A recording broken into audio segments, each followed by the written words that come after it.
Hello again, this is Roland Young from EPLAN Canada. I want to show you how we get this smart wiring going. So let's say that your colleague on the EPLAN side has done all the wiring, has corrected all the wires, and he has on his side told you, hey, I exported all the data here under smart production. So he ran this and now this new project job 123 is available. How do you start on your side? Because remember, he will also generate out of this, most likely, some sort of a bill of material because he has to first order the components. This is also something that is super easy with EPLAN. He can take his project, he can just simply here export it and run the export, and bingo, you get here a simple bill of material you can now use and order your components.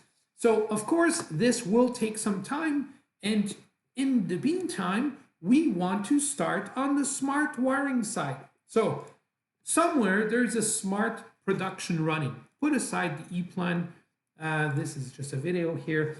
There's a smart production here running. That means you can now start your favorite Chrome, Microsoft Internet Explorer, Safari, and you can just point towards this particular smart wiring, smart production server. So you give in your name just to sign in, okay? And now, of course, if you go to the login section, you will only see existing projects. How do you get new projects in, like this new project that was just created? You need to know the access code. This is the admin access code, and you create a new order. Now this new order, let's say this was called the new job 123, okay, 1223. So what I'm going to check out here is to check out if I have anything called job 123, and there it is. This is exactly the project that was named by my colleague to actually get started. I will create this order. That means it will import not only the wires, it will also import all the components, it will import everything you need to know to actually assemble, build, and wire up the whole thing. Now I'm going to actually go a little bit ahead of time, and I will take the wiring into a prefabrication mode. So I will actually prepare the wires in advance because remember, inside EPLAN, right, we can generate all the labels in one single stroke. So technically, the labels can be prepared ahead of time before anyone has received any one of these components. So we are in the virtual world. We have done the schematics. We know now all the device tags. We know pretty much everything there is to know about the wires in this project. So now what I'm doing is I'm just printing out the labels for the wires and the labels obviously for the components. They will actually wait until I get all the components because they have been ordered, but I can actually look at the wiring. And here I have all the wire labels. They are right there. So let's say I take this CB73 and I want to produce that wire. It's a simple task because once I have this order here, I can now start working on those orders. So how do I work on this order? Let's say I'm just prefabricating. I'm just going to call it prefab. I'm going to call it wire print, whatever you want, right? And I will just prepare the wires ahead of time. This is my job. I open my job.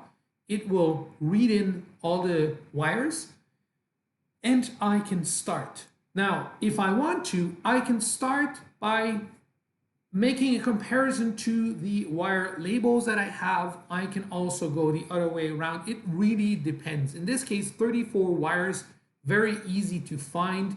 I don't necessarily have to go in a certain way. What I could do is just sort them by wire gauge and color, right? And this way, by sorting by wire gauge and color, I can start here, for instance, with the first wire that comes to mind. Here, it's a wire that has exactly 17 inches. I can go and cut it.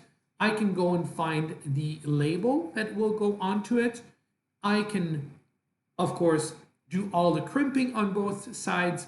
And the beauty about it is the information you see, 1807.1, TB1, and CR1, is actually to be found right here inside these labels. So I don't have too many labels, so it's quite easy actually to find the right label to actually then roll it around. But this is how I would go about and prepare the wires. Now, of course, as I start cutting the wire, I will simply go here and reserve the wire. I cut it. I put the labels on. I put the two strips on and the crimps on. And when this is done, I just confirm and I go to the next wire label. This label here, I see it's still pink. So pink is something that I tricked in here and I do not really want. So I can actually say, let's put this on the side. So let's lock that wire and nobody touches it. And let's move on to the next wire, which is a red wire, 15 inches and a little bit longer. It's 1819.2 CR2 TB1. That's one way of doing it. What you could do also is the other way around. So you could say, okay, let's go with the wire that is connected here. We call it 1814.3, right? I'm looking at this one here. So I'm going to go here and just look 1814.3 and look for it. And I can see there's only one wire exactly going between OL2 and TB4, 13 inches of length, and I can start producing it. Boom, boom. Next wire is the 2510.1. 2510.1. There we go. Oh, 2510.1. So why isn't this one in here? 2510. There it is. So the only thing you have to do is once you have your wire created, sorry, my bad, you have to just basically reset the filter and look again. So here, this one is 2510.3. 2510. I don't even have to go too far because I can see here 2510.3. It's fairly easy to actually go through these wires and do them one by one. It's awesome how quickly this can be done. And this means you have now eventually prepared all 34 wires. They will be waiting there until the assembly comes. The assembly can also be done with this particular project here. So the first thing you will be assembling is not the components, obviously, is the rails and the docks. So I have all the details to actually help you here to put together the different wire docks, the length, the wire position individually, one by one, the naming convention. So they are all here and you can prepare them. Now, once this is done, of course, you can also look at it this way, like in a 3D position here. You can see all the docks and the rails are there, right? You can, of course, go now to the components, and now you can fill it with the proper components. Each device here has obviously a specific name. So you can actually filter on that component and it will be there. Or you can just reset and say, okay, I'm going to go for, let's say, this component here. Which one is this? So you can filter them out as you wish, you know, one by one, or just take them and place them. There are different ways you can work with this. It's really awesome. This is the smart mounting side. And once you get to the wiring connections, you have here all the wires that can be connected on that particular item. Interestingly is, of course, once you have used this job to produce the wires, I invite you to actually go back and say, okay, this new job 1, 2, 3, which was prefabricated, I will actually take it and create a new job 1, 2, 2, 3 for the wiring itself. Because if you use it for the assembly and for the wiring at the same time, then the status aren't enough statuses to actually do, okay, prefabricated and wires. So I split it into 2 different jobs. Very easy. So here, let's just, you know, hook up as administrator. So once we are there, whatever the name, administrator, code, The administrator knows that code. I'm not going to tell you at this point. Whoops, it's back there. So there we go. And we will create another job exactly the same, right? It's this time here, it's actually to do the wiring or the landing of prefabricated wires. And for the same job, 1, 2, 2, 3, job 1, 2, 3, remember this is this job here, and I just create that order. So it's like a fresh reset so that you can now pick up each of these wires. And as you actually install them and land them after the whole installation is done, you can then confirm the landing. So don't be shy and just use 1, 2, 3 different orders for the different processes if needed. One order for the fabrication, one order for the wire landing, and maybe even one order for the testing. Yes, one for the testing. Because once you get here and you open this and you have done the installation, you will see here we have for that same job, we have one where the prefab wire print job is done and one for the landing, right? So I invite very strongly to not hesitate creating different orders for different steps along the way, because remember, in my concept here, in the smart wiring concept, I understand that prefabricated wires will save on the fabrication time, because I can start producing wires with people that have no clue of what they're doing, only cutting, stripping, crimping the wires, and then you do the installation. Anyone that has a little bit of knowledge understands these tags. Already these tags are on the wires, as you saw earlier. Now, not necessarily everyone knows where, for instance, the OL14 is. So therefore, I invite you to simply again use this here, OL4. You can see OL4 if I reset the here, OL4. Boom, whoops, there's no wire, OL4. Yes, OL1 connection 4, of course, OL1 connection 4, there we go. That is the wire. We actually have 2 of these wires. And now you have to distinguish between the one that goes to TB1 or the one that goes to TB2. And this is something you can check out here.